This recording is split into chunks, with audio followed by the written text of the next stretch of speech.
Hello everybody, this is Toys R Us, and for this movie masterpiece figure review we're going to be looking at the MPM 14. This is movie masterpiece Bonecrusher. So what we're going to do in this video, we're going to have a quick look at him both his modes, help you decide how you want to display him. We'll have a look at the accessories that come with him and I'll show you how you can use them in both modes. And of course I'm going to bring in some other figures, unfortunately not movie masterpiece figures though, just to give you an idea of how big this figure is. So as I just move this guy out of the way because it is huge. For anybody who wants to know the packaging, here it is. This is of course the official Takara Tomy boxes that we're quite used to by now. There's the logo at the top. There he is in both of his modes, and it is of course a licensed Buffalo Minesweeper figure, and as I've just said, and you can probably tell, it is massive, and I think I'm going to struggle, to be honest, trying to get this review done. I'm going to move this out of the way now. I will just very quickly show you as well that he does come packaged in a box like this. So that's how he comes packaged inside the bottom there with all of the accessories. And to be honest, the accessories, there's quite a lot of them, and I was not expecting these flame pieces, but to be fair, I wasn't expecting this figure itself to be this big. So here's the flame pieces. I mean, this is huge. This is nearly as big as a core class Optimus Prime. So when you've seen all the images of all the flame, etc., I really didn't think they were going to be that big. I thought they'd be about the size, you know, of the smaller blast effects, maybe a bit like that. Anyway, let's have a look at this simply stunning alternate mode. Now, as I say, this is the only movie masterpiece figure that I've actually got, and that's because, to be honest, I only reviewed the one, and that was the Ironhide figure that just wouldn't piece back together. And that just sort of put me off them for quite a long time. So I was going to say this rolls really well, which it does, but that wheel isn't spinning.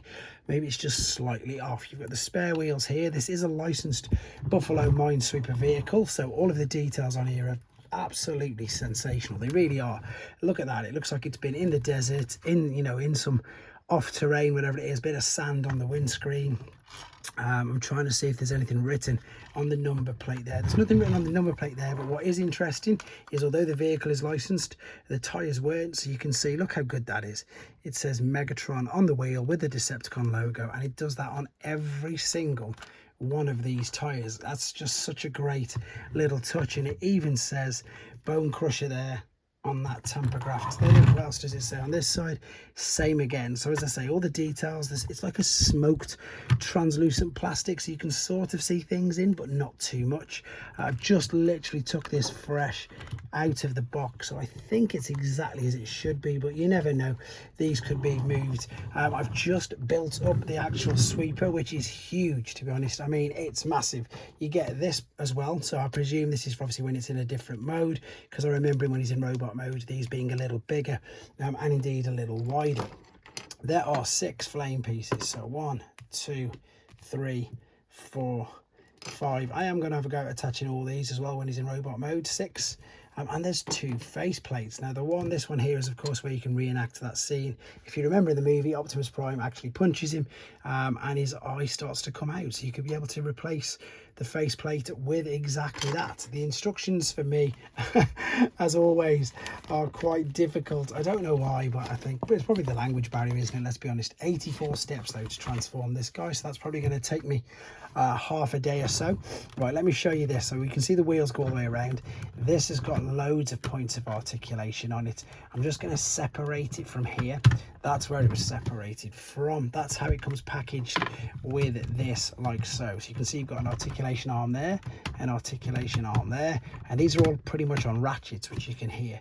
This came these are all separate as well, to be honest. So again, these came packaged separately and I built them all up. So again, you've got these difference where you can spread them and, as I say, reenact them scenes from the movies. These are all individually pretty much articulated. They're split into 3 each side, and as I said, we can, if we wanted to, swap these for the other ones, which I will do in the robot mode, because it's just a case of them slotting into exactly like these have here. In fact, I might as well show you, slotting into there. So that would slot in, and then this too would slot in there, but I'll do that later for you. See, on the robot mode, let's just go back and have another quick look.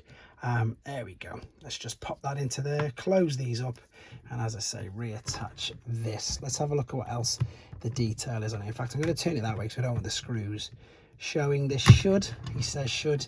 It's obviously more difficult when you're reaching around a camera Then having it right in front of you. There we go, that's just clicked in, so that's gone there, no problem whatsoever. So let's have a look at the other detail on it. There's loads of molding details here, you know, on the yep, on the exhaust out the sides there. The grille, as I say, has got like a splattered dirt effect on it, which I think is very, very clever. I'm trying to work out if that actually says anything on there. Let's see if it does. Does it say anything? Boom exit, up down spork. I didn't even notice it said that. Swing boom right, left. I don't know, that's crazy. I've only just, as I say, I did not know that was there. I could tell it was something, but I wanted to see it. So there we go. There is even writing on that tiny little number plate, but to be honest, as I say, I think that's pretty much. I need to give you an idea though of how big this is, guys. And typically, as usual, I don't have many figures in alternate mode. That's going to change soon though. I've got my Legacy Prime, sorry, Earthrise Prime ready to go, but there's a Voyager class figure, there's a Deluxe class figure, and it is still bigger than them. With regards, I suppose, to some third-party figures, I mean, it's tiny.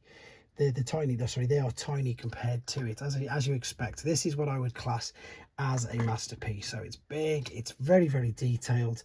I do believe there's some die cast in it, but I think that's more inside the joints, etc., for when we get him into robot mode, which is something that I've got to confess I'm not looking forward too much to. But what I'm going to do is I'm going to get him into robot mode, and I'm going to come straight back to you. So then here he is already in, you know, quite simply. Hopefully this picture does him some justice. This is a stunning looking robot mode. He really does look like he's just come from the movie screen, which is of course exactly what they're supposed to. Now I've put the flame detail effects on, which I'm going to take off in a second, purely because it takes me ages to remember where they go, but they are in the instructions. But the instructions, as I say, as always, they aren't the greatest. It just, there you go, so you can work it out. But I wanted to pop them on just to show you. Again, I like the fact what they're doing is they're enabling us to recreate certain scenes with him. And of course, he did of course catch fire when he was charging down the highway.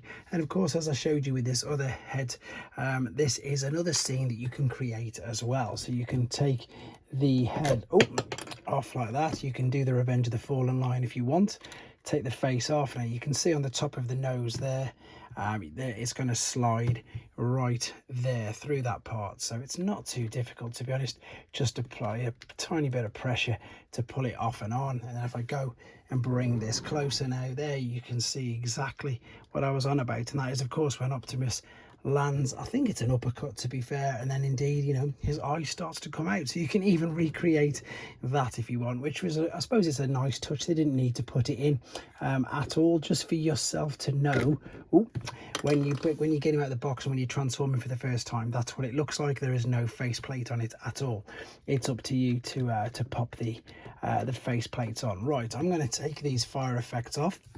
They are connected via tabs quite simply in their certain places. They sometimes do need a little bit of pressure just to apply when you're popping it all on. You can see they've got all these random ones, but it's just, again, a bonus thing that I suppose they didn't really have to do, but I like the fact that they are doing it, along with the fact, you know, lots of third-party companies are putting so many things with their figures.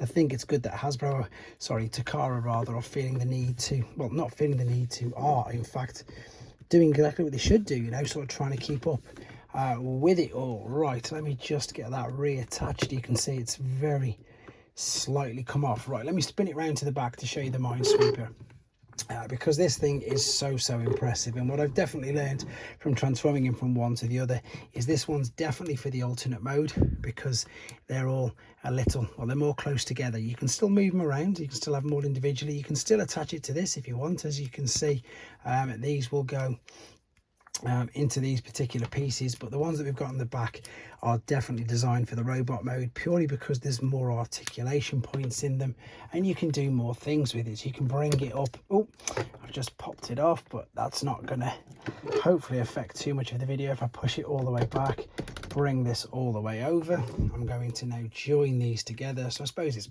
probably worked out a bit better actually, because you can see me join this together. We can rotate this around, and then if you remember, there's that scene as well where it looks like he's trying to grab and catch, and of course he's throwing vehicles here, there and everywhere. So you can do I needed to just bend that down a little bit more. There we go. And that's, of course, you can recreate that with that. I mean, I'm trying to give you an idea of, I suppose, the enormity of this. That's huge. It's miles away. It's trying to focus, struggling to try and actually focus on the back of it. But you can see you can bring this up and over, and you could pop it down. It's just that it is at least a full arm's length away from myself. And again, if you wanted to, you could just open it up like I had it, bring it up, and then rotate the hands, or the claws shall we say, around, and that's how I've been displaying it. Right, I'm going to keep that out of the way for now though, just so I can show you some articulation. We might as well start at the head. Now the head will look all the way around. You can see there he will click over to the left, over to the right. The head sculpt, as you can see, is really quite detailed. I do think it looks really good. The shoulders will go pretty much out to the side of a T, but they will go all the way around. You can hear them on them ratchets right there. There is a swivel underneath the bicep. I think that was die cast, but it's not. It's just really well painted. It does look, it looks painted like metal, but it's, which of course it's supposed to, but it's not, because it's not cold to the touch. As I said, I do believe there's some metal on it. I think actually it's where my hands are now. I think this bit, no, that's plastic. I'm going to try and find some. I think there must be, I'm not too sure.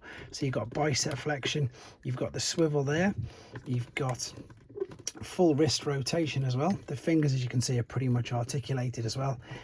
Down at one of the joints, there is as you'd expect, a full waist swivel, which is great.